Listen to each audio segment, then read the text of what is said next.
अस्सलाम वालेकुम दोस्तों, मैं डॉक्टर जाम्स जाब हुसैन। अगर आप पाकिस्तान में रहते हैं, पाकिस्तानी हैं, तो ये व्लॉग आपके लिए बहुत ही ज़्यादा इम्पॉर्टेंट। अस्सलाम वालेकुम दोस्तों, मैं डॉक्टर जाम्स जाब हुसैन। अगर आप पाकिस्तान में रहते हैं, पाकिस्तानी हैं, तो ये व्लॉग आपके लिए यकीनन इम्पॉर्टेंट होगा और बहुत इन्फॉर्मेटिव होगा। लेकिन अगर आप इंडिया के अंदर रहते हैं, इंडियन सिटीज़न हैं और किसी भी तरह से आपको ये व्लॉग पहुँचाया जाता है या पहुँच जाता है, क्योंकि इंडियन जो गवर्नमेंट है, इंडियन सरकार, वो अपने ऊपर तनकीद करने वालों के चैनल ब्लॉक कर देती है, तो वहां तक एक्सेस नहीं दी जाती।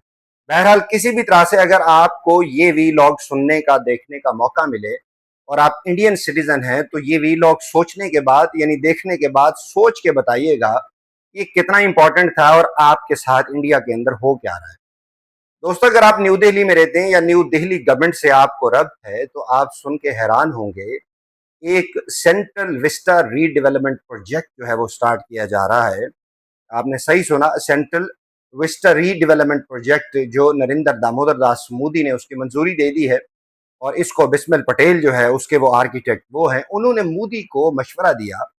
कि आप चूंकि बहुत इंपॉर्टेंट हैं, यानी इंडिया के अंदर नरेंद्र दामोदर दास मोदी को कहा गया कि आप कोई महान वजीर आजम है, तो लिहाजा आपके लिए जरूरी है आपकी सेफ्टी एंड सिक्योरिटी का ख्याल रखा जाए। मोदी अंदर से बिस्मिल पटेल इनका अपना ही पिट्ठू है, उसको साथ रखा हुआ है। इवन देन, यानी वो एक डेवलपमेंट को देख रहे हैं, डेवलपमेंट साइड पे बिजनेस पीछे वो है, उसके इन्वॉल्व है। लेकिन मोदी को मशवरा दिया गया है कि आप इंपॉर्टेंट हैं, आपकी सेफ्टी एंड सिक्योरिटी बहुत इंपॉर्टेंट है, इसलिए इस प्रोजेक्ट की मंजूरी होनी चाहिए और आपके लिए एक सेफ अंडर द ग्राउंड जो है ना पैसेज होना चाहिए फ्रॉम प्रधानमंत्री दफ्तर टू हिज रेजिडेंशियल बिल्डिंग। यानी उसका जो वजीर आजम प्रधानमंत्री हाउस है, वहां तक बिनीत जो है ना दी अर्थ, यानी जमीन के अंदर एक टनल प्रोजेक्ट बनाया जाए और वहां से उसके लिंकेज हो। यानी प्रधानमंत्री को गर्मी लगती होगी शायद कि वो बाहर आएंगे, दुनिया देखेगी या आवाम देखेगी तो उन्हें बुरा लगेगा, या आवाम की जो नजरें हैं उसके चेहरे पे पड़ेंगी तो शायद बुरा लगेगा, या व्हाट्सएवर। तो कहा गया कि इस प्रोजेक्ट की मंजूरी से आपका फायदा होगा, आपकी सेफ्टी एंड सिक्योरिटी इंश्योर हो जाएगी। मोदी ने जो ही इस प्रोजेक्ट का, अगर वो खुद हो सकता है, बिस्मिल पटेल की बजाय वो खुद आर्किटेक्ट हो, वो खुद समझता हो कि ये कैसे अछूत लोग हैं जो मुझे आके मिलते हैं या मेरे ऊपर नजरें डालते हैं, ऐसा ही सोचता होगा, तो इसलिए एक प्रोजेक्ट की मंजूरी दी गई है। और अवाम को, यानी एक जो सेंट्रल विस्टा कंपनी है, अवाम को उसने ये ढकोसला छोड़ा है कि देखें इससे रिसोर्सेज ज़ाये होते हैं। ऊपर जो है ना प्रधानमंत्री जब जाते हैं सड़क के ऊपर तो सिक्योरिटी चेक होता है, चेक पॉइंट्स होते हैं, ट्रैफिक रुक जाती है। तो बेहतर है कि अंडर द एक जो टेबल है, समझ लें, जो भी उसके नीचे पैसे इन्होंने बहाने हैं अरबों रुपए का, ये अरबों रुपए का प्रोजेक्ट है। तो वजीर आजम जो है वो अपने नए ऑफिस से, दफ्तर भी नया बनाया जा रहा है और रेजिडेंस भी नई बनाई जा रही है। सिर्फ इनकी नहीं, जो नायब सदर है उसकी नई बनाई जा रही है रेजिडेंस, और जो हाई कोर्ट इसमें डाली जा रही है, कुछ और जो की यानी बिल्डिंग्स हैं, इवन जो पार्लियामेंट है उसको नीचे से टनल के जरिए से रास्ता दिया जा रहा है, पैसे दिया जा रहा है कि आराम से जो है ना इनकी मूवमेंट जमीन के अंदर से होनी चाहिए ऊपर, ताकि अवाम को तंगी महसूस ना हो। अवाम को ये बयानिया बेचा गया, अवाम को ये कहा गया कि आपकी फलाह के लिए, फायदे के लिए कर रहे हैं अरबों रुपए का प्रोजेक्ट जो जिसकी जरूरत नहीं है। यानी अभी भी तो प्रधानमंत्री जाते हैं अपने दफ्तर से अपने घर या अपने घर से दूसरी बिल्डिंग्स तक जाते हैं पार्लियामेंट में, वो कहते हैं मुझे नजर ही नहीं आना चाहिए,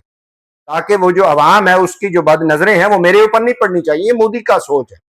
ताकि वो देखे ही नहीं, नजर लगती होगी इसको। वो सुनने में आया था, कांग्रेस ने कहा था कि इसके ऊपर करोड़ों रुपए लगते हैं, इसका जो चेहरा है वैसे तो बहुत ही एक भयानक किस्म का मकरूह चेहरा इसके किरदार की तरह, लेकिन वो कहते हैं उसको बनाने के लिए मेकअप होता है। जो आपको नजर आता है बाहर, उसका मेकअप आर्टिस्ट रखे हुए हैं इसने, करोड़ों रुपए उसके ऊपर लगता है मंथली बेसिस पे, डेली भाई साहब ये मेकअप कराते हैं।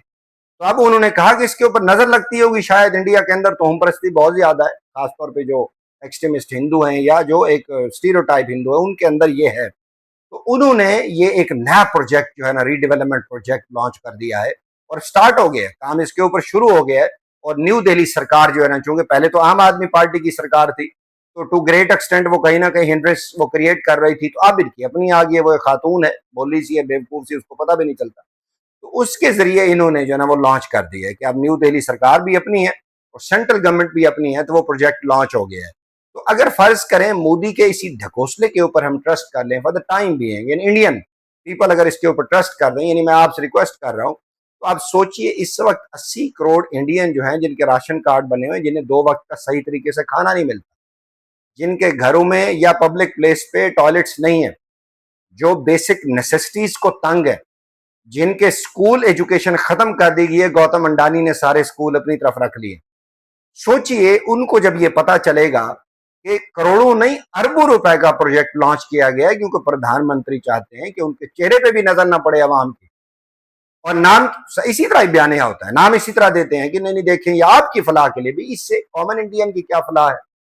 कॉमन इंडियन को इससे वो कोई खाना मिल जाएगा या उन्हें कुछ सहूलत मिल जाएगी, पब्लिक टॉयलेट्स की कुछ इस तरह की सहूलत मिल जाएगी, या उनकी जो रोजी रोटी है वो उनको मिल जाएगी, कुछ जॉब्स मिल जाएंगी, क्या मिल जाएगा उन्हें? तो ये इंडियन जो सिटीजन हैं उनको ये देखना है। ये कांग्रेस जो बार बार बोल रही है, समाजवादी पार्टी बोल रही है, आम आदमी पार्टी बोल रही है, उनको थोड़ा सा इनके ऊपर सियासी वाबस्तगियों से बालातर होके देखना होगा, सोचना होगा कि भारतीय वज़ीर आज़म नरेंद्र दामोदर दास मोदी उनके साथ कर क्या रहे हैं। यस, वो बहुत अच्छा स्पीकर है। अभी भी जापान के जो प्रधानमंत्री आई हैं, जिस तरह उसके साथ खड़े होकर आगे प्रॉम्प्टर रखा होता है थोड़ा सा दूर करके, और ताकि कॉमन मैन को तो पता ही नहीं है, वो सामने बैठे हुए जो होते हैं उनको तो पता होता है, कॉमन मैन को पता नहीं है कि प्रधानमंत्री इतना शुस्ता जो है ना इंग्लिश या उर्दू कहां से बोल रहे हैं, वो आगे देख रहे होते हैं, एक लफ्ज नहीं बोला जाता उससे, वो सारी कुछ तैयारी करवा के पब्लिक उसके अंदर भी बड़े मॉडर्न से गैजेट आ गए हैं, वो सामने रख के, इवन अब तो उसके अंदर भी होता है, आइस के अंदर भी उन्होंने एक लेंस रखे होते हैं, वो भी बता देते हैं आपको। तो इस लेवल पे जाके मोदी काम कर रहा है, और कॉमन इंडियन जो है ना वो इतने तंग आए हुए हैं उससे, और सोचना चाहिए उन्हें कि उनका प्रधानमंत्री कर क्या रहा है। हरमसाय के साथ दुश्मनी, हरमसाय के साथ उसने एक नफरत अनाद, जिस तरह भी इंडिया के अंदर और पाकिस्तान के अंदर से भी अहले हिल्लो अकद ने लेटर मूव किए हैं पाकिस्तान के प्राइम मिनिस्टर को। देखिए मेरा उनसे कोई ताल्लुक नहीं, मैं गारंटी से कह सकता हूँ हमारे वो प्राइम मिनिस्टर ने एक लम्हे के लिए उन्होंने वेट नहीं करना, उन्होंने कहा ठीक है अगर मोहब्बत से आएंगे तो हम हाजिर हैं, अगर लड़ाई से या हॉस्टाइल एटीट्यूड से आएंगे तो हम इनके खुन्ने सेक देंगे। वो कहा है ना, पाकिस्तान के अंदर एक सेमिनार हुआ उस इंडस वाटर ट्रीटी के ऊपर, उन्होंने कहा आप हाथ तो लगाएं इंडस वाटर को, हम आपके हाथ काट लेंगे। वो तंग आ गए, उस डर गए। पूरे इंडिया के अंदर पूरी धमाल मची हुई है इसके सोशल मीडिया के ऊपर, मीडिया के ऊपर, और सारे जो है ना हैंडलर इन्हीं के हैं, गवर्नमेंट के, पब्लिक के नहीं है, क्योंकि अवाम जो है उसको पता है कि पाकिस्तान की पीपल टू पीपल कॉन्टेक्ट तो अच्छे हैं, अवाम तो एक दूसरे का एहतराम करते हैं, वो तो दुश्मनी चाहते नहीं है, वो तो लड़ाई चाहते नहीं है। नरेंद्र दामोदर दास मोदी जब आरएसएस की काठियों के ऊपर, सहारों के ऊपर आता है तो वो नफरत की सियासत करता है, यकीनी तौर पे इसका उसने बस जवाब नहीं देना। इसी तरह वो कांग्रेस भी कह रही है, समाजवादी पार्टी, आम आदमी पार्टी, तृणमूल कांग्रेस, वो सारे कह रहे हैं कि भाई ये किस चीज को सवार कर दिया है, ये इंडिया के उस शासन के ऊपर किसको बिठा दिया है, जिसने एक कॉमन इंडियन का जीना तो भर कर दिया है, रोटी को तंग आ गए हैं लोग, लेकिन उसका जो है ना वो टेंशन ही खत्म नहीं हो रहे। यानी कोई एक महीना बता दें जो नरेंद्र दामोदर दास मोदी वो भारत से बाहर ना गया हो। मुझे तो ऐसा लगता है जिस तरह वो पत्नी सॉचेल्स, पता नहीं कौन कौन से ममालिक इसने ढूंढ रखे हैं जिनकी टोटल आबादी 10,000 है, 5,000 है, वहां जाके ये उनके हार पहनते हैं और वहां 2-2 दिन वहां गुजार के आते हैं। चेक तो करें इसका धंधा क्या है पीछे, एब्स्टीन फाइल ने तो इसका धंधा खोला, चेक तो करें इसका क्या धंधा है, आपको अंदाजा हो जाएगा ये आपके साथ कर क्या रहा है। लेट्स यानी कि it's up to the decision of the wisdom of public of India कि वो क्या डिसीजन लेते हैं, वो क्या सोचते हैं इसके ऊपर। बहरहाल जो इनका प्रधानमंत्री है, जो आपका प्रधानमंत्री है, वो आपके भविष्य के साथ खेल रहा है, आपके बच्चों के मुस्तकबिल के साथ खेल रहा है। यानी उसका और उसके पार्टी का अकाउंट, उसके दोस्तों का अकाउंट वो आसमान को छू रहा है, और कॉमन इंडियन का अकाउंट पूछिए जरा उन बिहारियों से कि उनके साथ हुआ क्या जब 10-10 हजार दे के उसने इनका वोट चुराया, अब उनके साथ क्या हो रहा है। तो ये कॉमन पीपल ऑफ इंडिया को सोचना पड़ेगा कि उनका प्रधानमंत्री फॉर द टाइम बीइंग एक पूरा ऑरा क्रिएट करता है और वहां पे जाके ऐसे प्रेजेंट करता है कि सारे मसले हल हो जाएंगे। दूसरी स्टेट तो पूछ ले कि उसके साथ क्या हो रहा है।